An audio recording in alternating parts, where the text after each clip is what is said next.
Di Pondok Pesantren Miftahul Huda terdapat berbagai bidang usaha yang dilakukan oleh santri seperti peternakan sapi, ayam, dan kolam ikan, serta perkebunan dan persawahan yang semuanya dikelola oleh santri.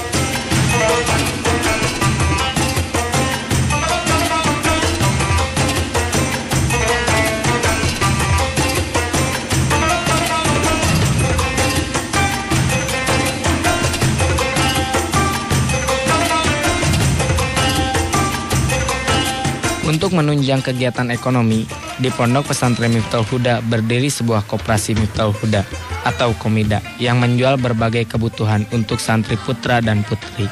Selain itu, terdapat juga klinik kesehatan yang bekerja sama dengan puskesmas setempat.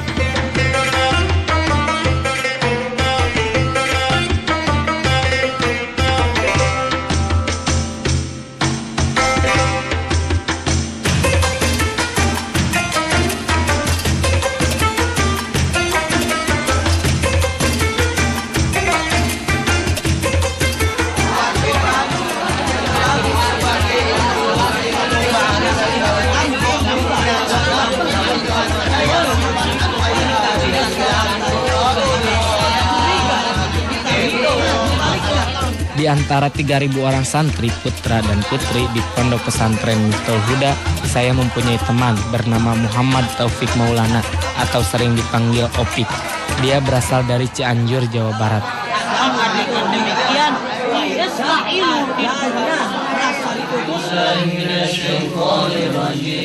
Opik berada di Miftahul Huda sejak 7 tahun yang lalu.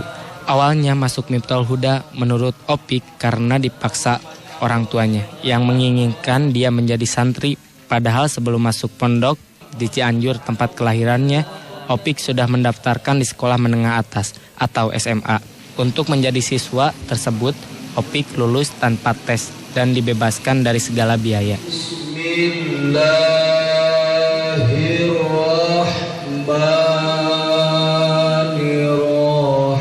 Keinginan saya dan aspirasi saya, tapi kedua orang tua saya tertunduk, diam.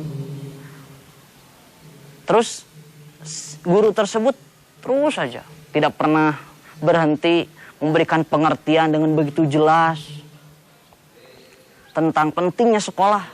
Tapi tetap orang tua saya tidak merespon baik. Bahkan ketika itu pula kedua orang tua saya malah meneteskan air mata.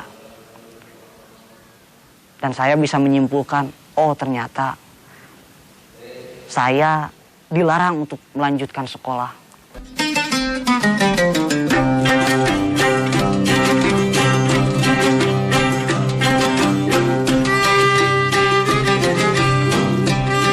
Dunia pondok pesantren terpaksa harus dijalani oleh Opik. Dengan berat hati dan penuh rasa kecewa, Opik menjalani kehidupan yang baru di pondok pesantren. Seiring berjalannya waktu, kekecewaan tidak selamanya harus menghantui dirinya.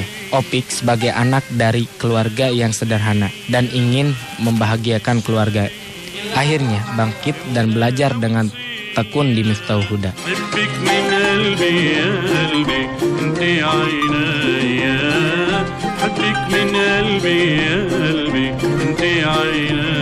Setiap pagi, siang, dan sore, Opik dan saya, serta teman-teman santri lainnya di Pondok Pesantren Miftahul Huda pergi dan pulang dari kelas selalu bersama-sama.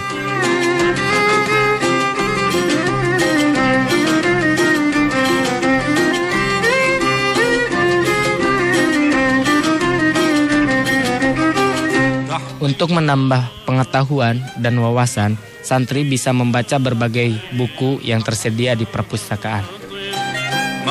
Pik, Mama tidak merestui kamu sekolah itu karena melihat pergaulan teman-teman kamu di sini yang sekolah itu tidak ada yang benar. Mama ingin kamu itu bukan sekolah, tapi ingin kamu terfokus pesantren, katanya. Saya tuh murung banget, karena saya dulu tidak ingin itu pesantren. Tapi saya punya tekad dari dulu juga, ingin sekali membahagiakan orang tua meskipun dengan apa adanya gitu. Nah pada saat itu pula Mama tanya, Pik, kamu mau gak nyantren? Nyantren kemana? Ya kemana aja asal kamu mau. Taufik selain pandai di kelas dan rajin belajar, mempunyai bakat juga dalam berpidato. Untuk menguji kemampuan gaya pidato Opik, pondok sering melakukan audisi di gedung serbaguna yang ditonton oleh santri putra dan putri.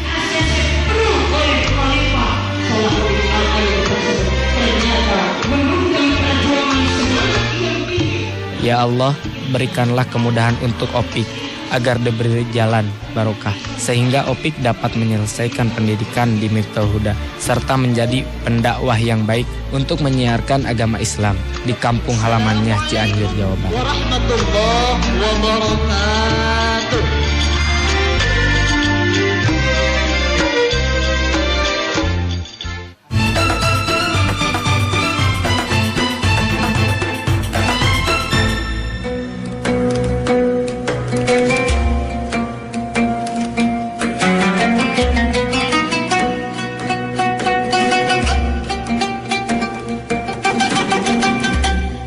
Di pondok pesantren Miftahul Huda, masjid merupakan tempat berkumpulnya santri putra dan putri.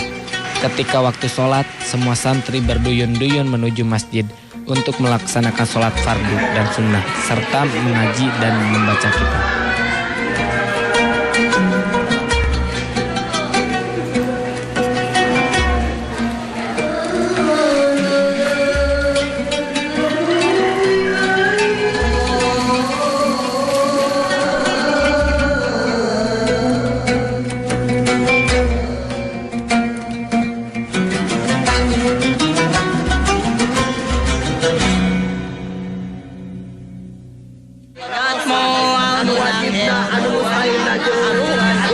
Di jumlah jamret dina sadaya sifat anu aya di Area manusia yang beda, tetapi pada hakikatnya gitu.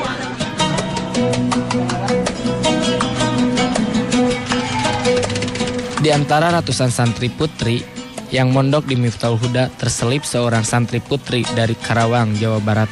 Santri putri tersebut bernama Raden Nunung Nuraini Adhar.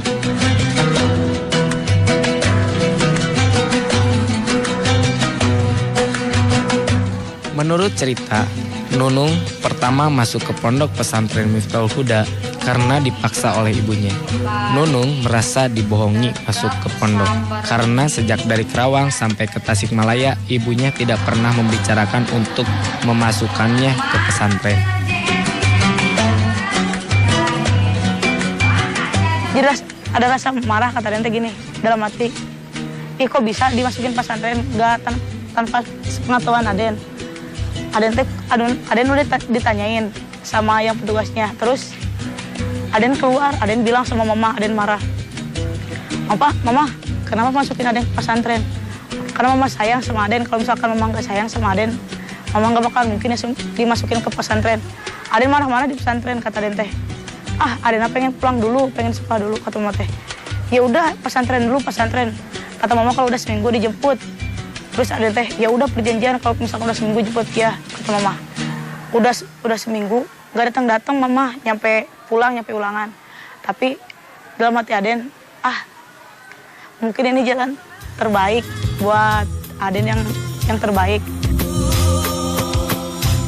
Mendapat perlakuan dari ibunya yang secara mendadak memasukkan dirinya ke pesantren, membuat Nunung marah dan kecewa kepada ibunya. Padahal sebelumnya, dia sudah masuk di sekolah menengah atas Negeri 1 Pangkalan, Karawang, Jawa Barat. Alasan orang tuanya memasukkan Nunung ke pesantren karena Nunung sangat nakal dan suka keluyuran yang sudah berlangsung sejak sekolah menengah tingkat pertama. Waktu itu, Nunung suka main motor, memodifikasi motor, dan ikut balap motor liar di Karawang bersama teman laki-laki. Senang itu motor, modif motor terus suka main sama laki-laki. Ya gimana sih gue laki-laki, tapi kata mama perempuan gak selayaknya main seperti laki-laki. Tapi kan Aden gak sering dengar kata-kata mama kan, kalau setiap seseorang pasti memiliki hobi. Tapi kata mama juga, kalau perempuan gak seharusnya memiliki hobi yang seperti itu.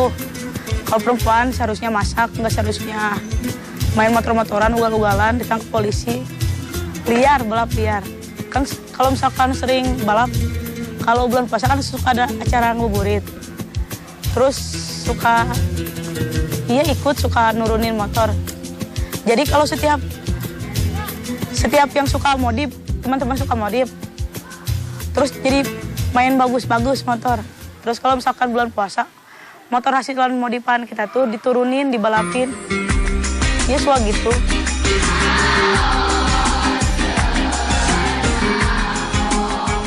Nunung selama masuk di Miftahul Huda sudah mulai berubah dan mengikuti pelajaran di pesantren.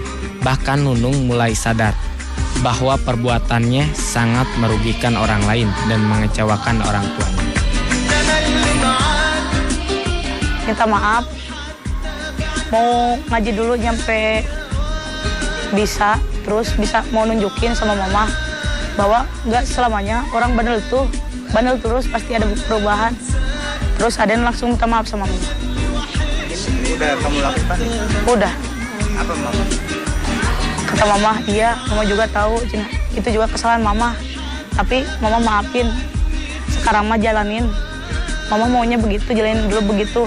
Karena nggak ada orang tua yang mau jerumusin anaknya sendiri.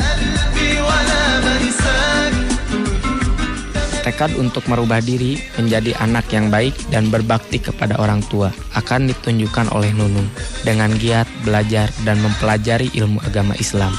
Nunung sadar perbuatan yang dilakukan selama ini salah dan menyimpang dari ajaran agama Islam. Paksaan orang tua merupakan petunjuk ke jalan yang benar. Ya Allah, aku berdoa kepadamu, berikanlah kami ilmu yang bermanfaat dan berikanlah kami kemudahan serta bimbingan kami ke jalan yang lurus, ke jalan yang Engkau ridhoi. Amin ya Rabbal Alamin.